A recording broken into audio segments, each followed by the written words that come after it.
plays. Walks it and shoots. He scores!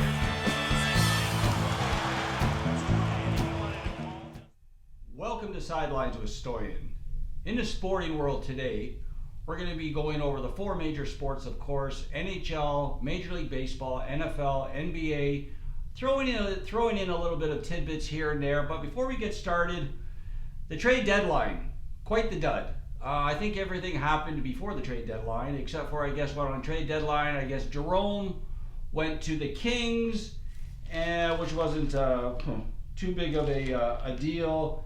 And one other guy who we'll get to later, but we'll get back to the NHL. I want to jump right to the Blue Jays, as right now they're in the bottom of the fifth or the top of the sixth. It's tied 4 apiece.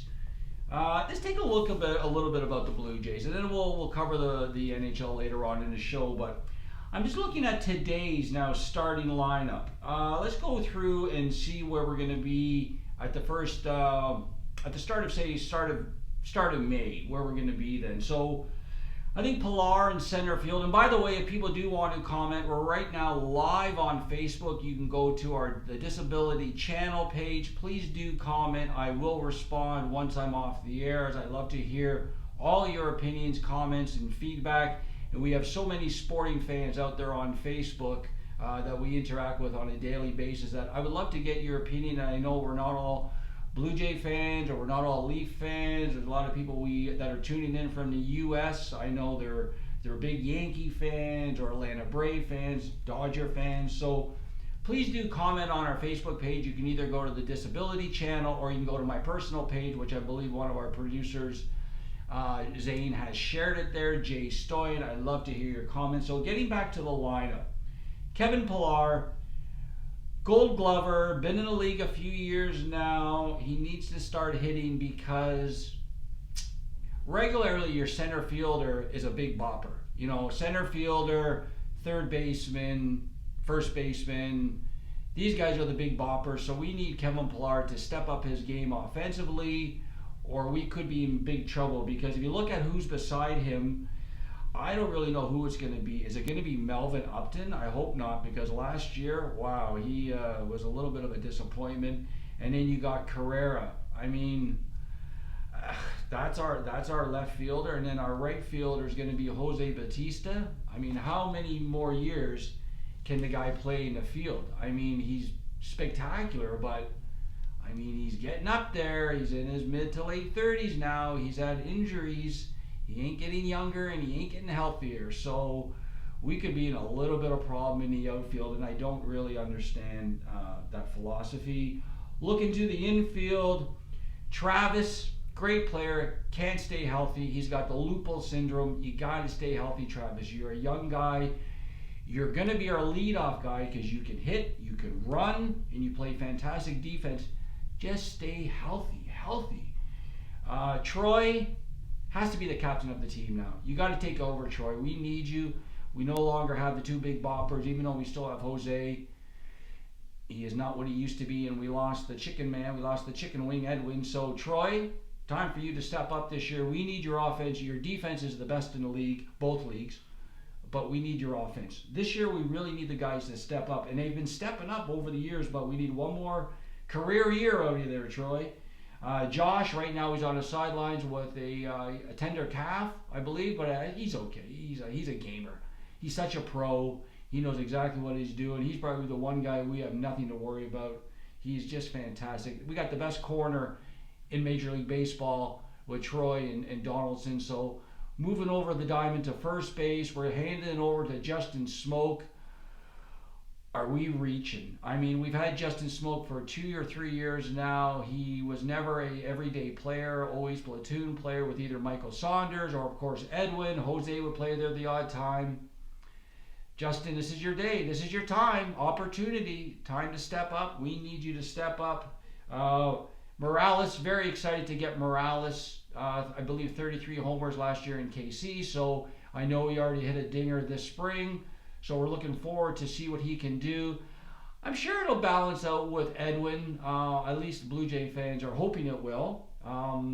He's a little bit younger. I think he's a year younger than Edwin, so 33. So keeping our fingers crossed. It is a good pickup. Let's just hope that he improves on the 33 homers that he had last year, or at least match it, because we do need it. Backups, Goins, great player, but strictly again a backup. Barney, great player, again backup. So we can't afford injuries, and we need guys to have career years. Our strong point, obviously, is our starting rotation, especially when they heard the news out of Boston now. David Price going to get his forearm checked, as he's got some tenderness in his elbow and forearm, so that's not good. And they said they are a little bit concerned. I'm going to stop that one for a second. So if you're tuning in right now and you're seeing this shirt, I want to thank the guys from Hockey Source.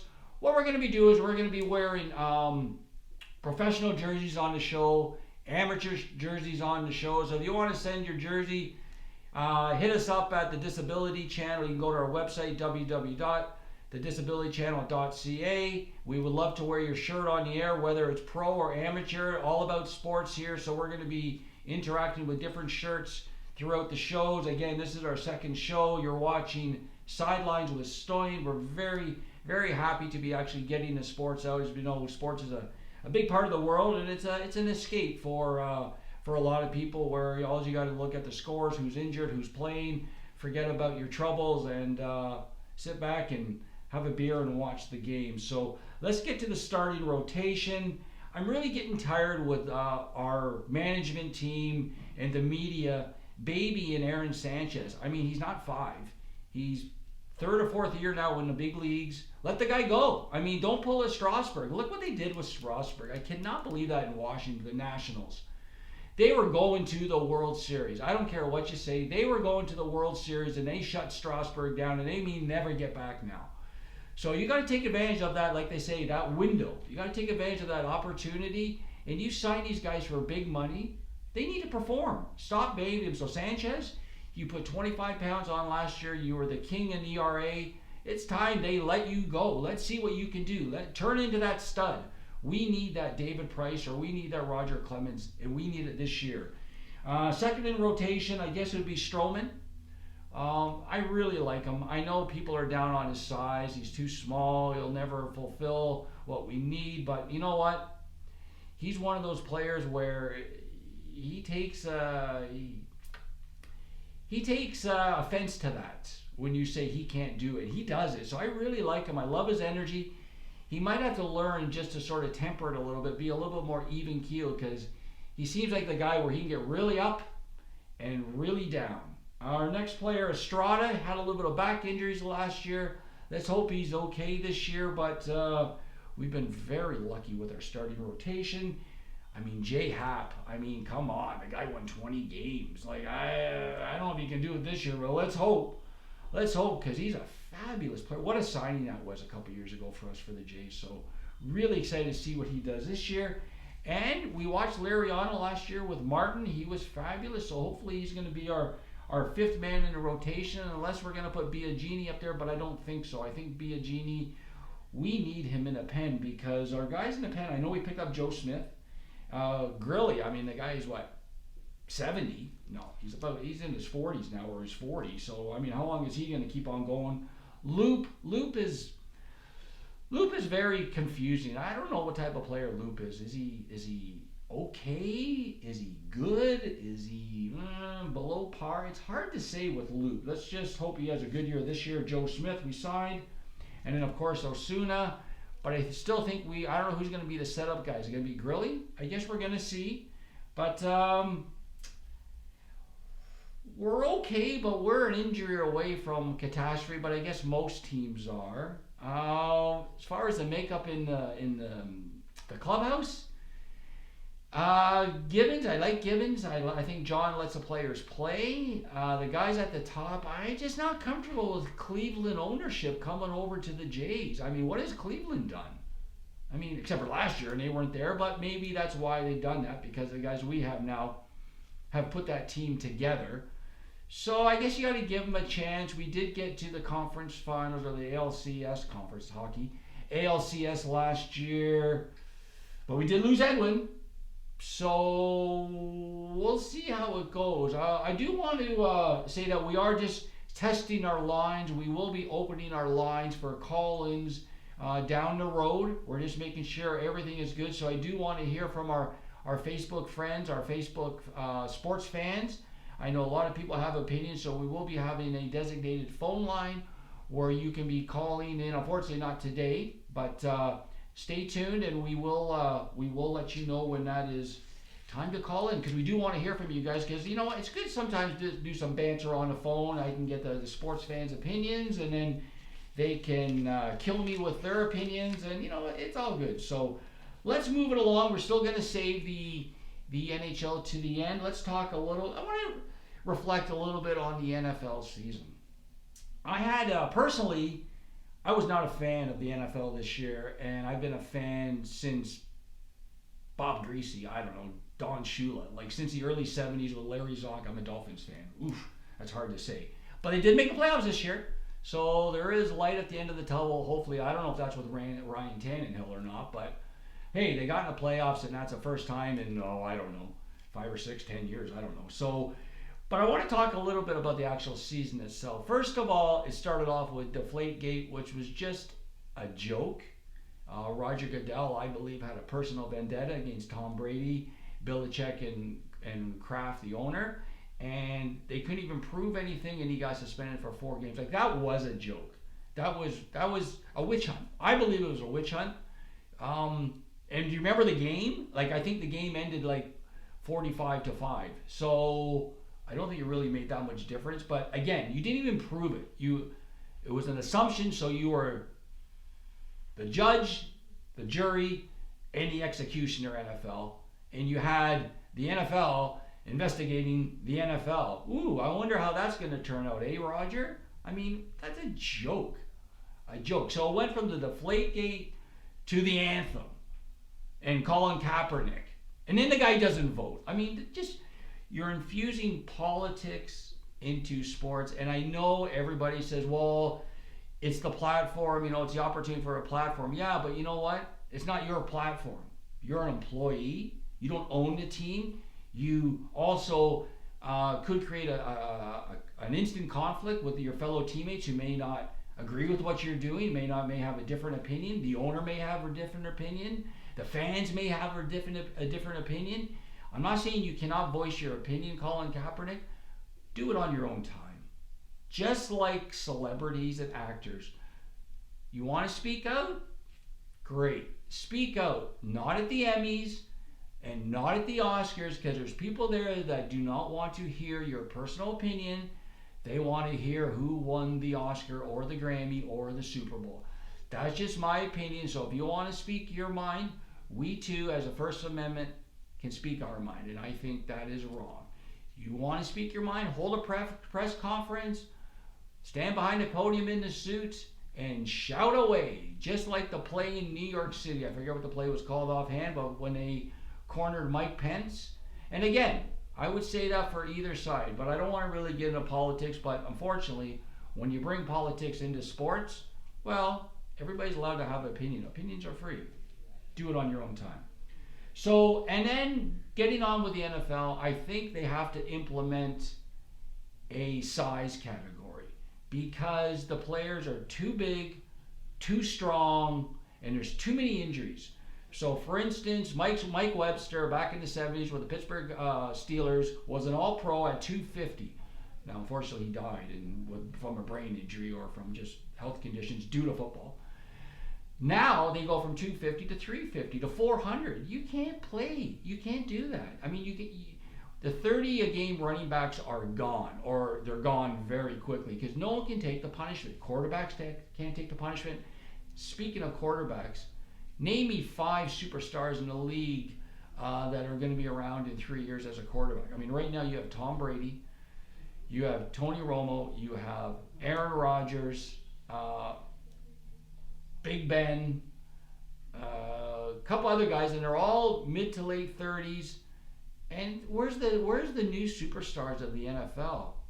Injuries, concussions, weight class people, weight class. NFL, enter a weight class. It'll save everybody, their career, their health, their longevity.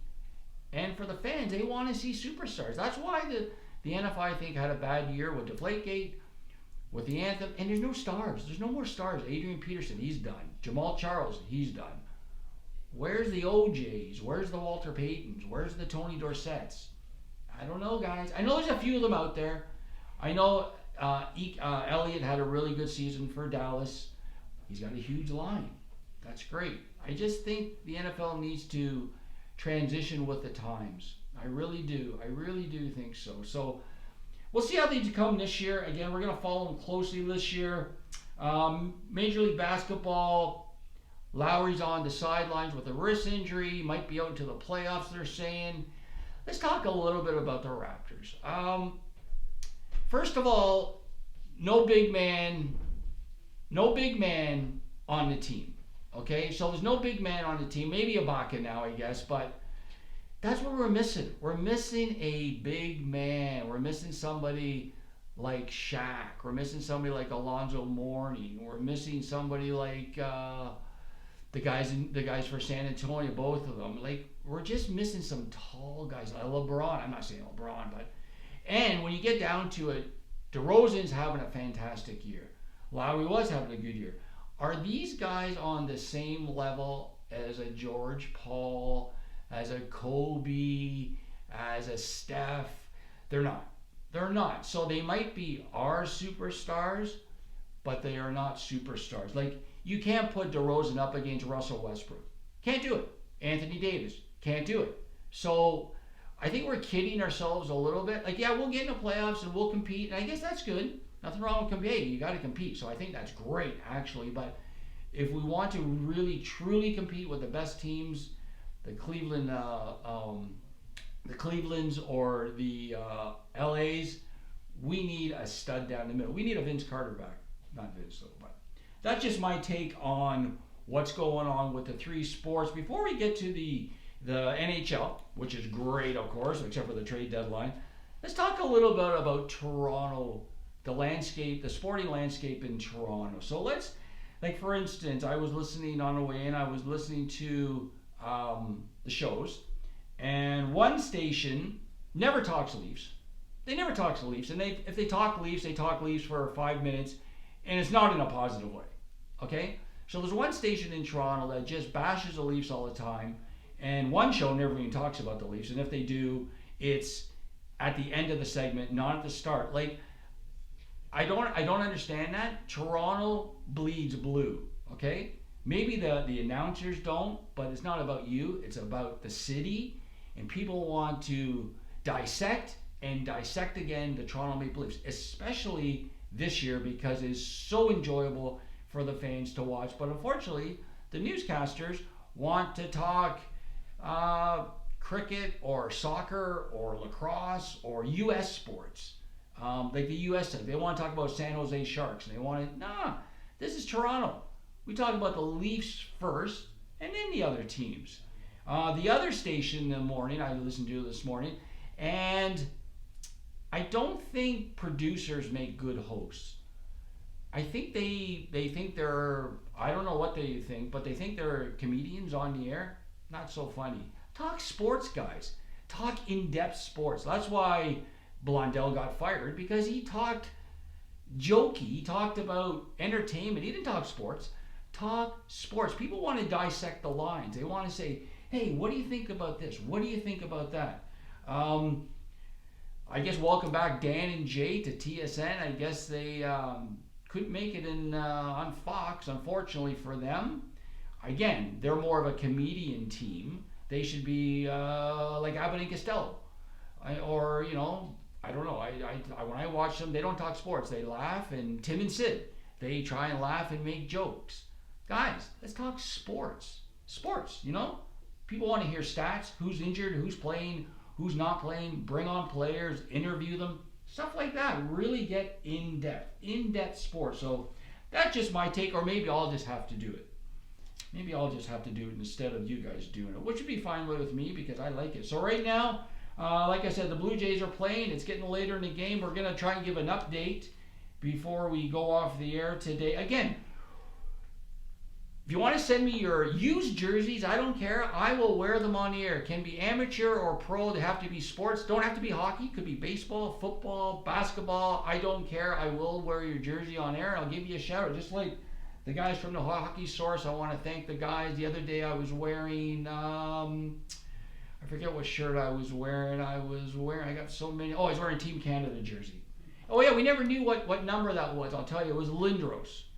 And again, maybe the most dominating player in his day of all time. For a good 5 years, well, before he got hit by Scott Stevens, and that was it, he was done. But before he got hit by Scott Stevens, he dominated. But you know what? He got what he gave, because unfortunately, he really tried to injure people by putting them through the boards. Especially, I remember the guy in Ottawa. I don't forget who the guy was. I think he was a rookie too, and he hit this guy so hard into the board. I think he permanently damaged him. And you know what? What comes around goes around. And I remember Kasperitis was the first guy to give Eric Lindros a concussion, and he was playing for the Rangers. Wasn't much of a concussion, but it was the start. And then Scott just destroyed him. And then I don't know how many other ones he got. It's so unfortunate. But again, that was Eric Lindros' shirt I was wearing, number 88. Before we get to hockey, I do want to wish my cousin, actually. He's a part of the Kurt Busch NASCAR team. He won Daytona 500 this year, so congratulations to the Busch team. Remarkable, amazing. So good for them. Final Four is coming up. I haven't watched the Final Four too much, as close, or picked a team anyways. I always watch them, but as far as picking the team, I think since Villanova, remember Villanova with that player who had like the bottle cap on his shoulder, it was a scar? I forget what his name was, but that was back in the 80s, so I'm a little, Samson days, I'm a little dating myself here. Let's get to the NHL. Let's talk Leafs, okay? So yesterday was the trade deadline. Again, it was pretty anticlimactic because I think everybody picked up their players before the deadline, which is kind of a smart move, because if you wait right to the deadline, you're going to pay through the nose. They picked up Eric Fair. That was generally for expansion draft. Maybe the odd fourth line he'll get in a little bit of depth, but that was more for expansion draft. We picked up Boyle the other night. Didn't work too well in San Jose, as Leaf fans saw. They scored with another minute and a half to go in a game. That one really hurt the Leaf fans. That one really hurt the team, because with one more point, we would have been back tied with Boston. And now we got to play, they're playing the LA Kings tonight. No easy task. Maybe a little easier than San Jose, but Jonathan Quick's back. You know, and LA always plays tough against Doughty and Carter, and, you know, all their experienced guys. Kopitar, their Stanley Cup champion winner. So hopefully Leafs have their game tonight. But I got to talk about the Leafs a little bit. Like, with Marner back in the lineup now and Boyle on a fourth line, they are one complete line, our team. Like, four lines that can go. Like, the first line, Marner sort of stirs the drink. You have two experienced veterans. JVR can put the puck in the net. I think if that line is really good. I thought Bozak might go at the trade deadline, but he has one more year on his contract, and I think so does JVR. So we'll see what we're going to do with them over the summer. Are we going to re-sign them? Maybe JVR, probably not Bozak. Their contracts are tradable, so they might be enticing to a few teams out there that are looking up for guys up front. Our second line, Kadri with Connor Brown and Komarov. I think Kadri and Connor Brown are real keepers. I think Komarov this is going to be his last chance on that line. He's going to probably move down to a third, probably fourth liner next year, as we're going to have some rookies, some guys step up even more. The third line, of course, let's flip it around. I guess Matthews would be the second line, or Matthews could even be the first line, but let's just say for now he's a third line. So it'll be Matthews and Hyman, and then back with Nylander, I think. And Nylander and Connor, they kind of shift back and forth. Dynamic, superstars. Three superstars in their own right. Of course, Austin is just top of the league, top five. Him and Connor McDavid, who's still probably a shade better, but he's 1 year older, so let's give Austin a break. William Nylander, the more and more I watch this kid, he can really skate and handle that puck. He's got some nifty moves. He's got a tremendous shot. Thank goodness we did not get rid of him at the trade deadline. Like, there was noise out there said, oh, we're going to trade him for Shattenkirk or somebody else. Good thing, because next year, watch, he's going to be moving down to Third line center. I think next year Austin will be number one, obviously with the captain on his jersey, with Hyman on his side, and probably Connor Brown back in there. I think we're going to either look at bringing up Reichel. I think Reichel is ready. I think one this year down here, he's doing pretty well. Capping him, but I believe he got hurt, so he's going to come back. And Lipschick, I don't know if he's going to make the team or not. Our fourth line, whether or not we keep Boyle, doesn't hurt. I mean, but then it's going to hurt Freddie Gauthier's sort of growth if we do keep him, unless we bring Freddie up. See, but I don't think we can. I don't think he's ready to be anywhere but a fourth line center right now. Maybe we move Boyle up to third line, and who knows? Right? We got a lot of great pieces to work with, or we just don't keep Boyle. But we hear he's a great character in the dressing room. He's got loads of experience. Stanley Cup.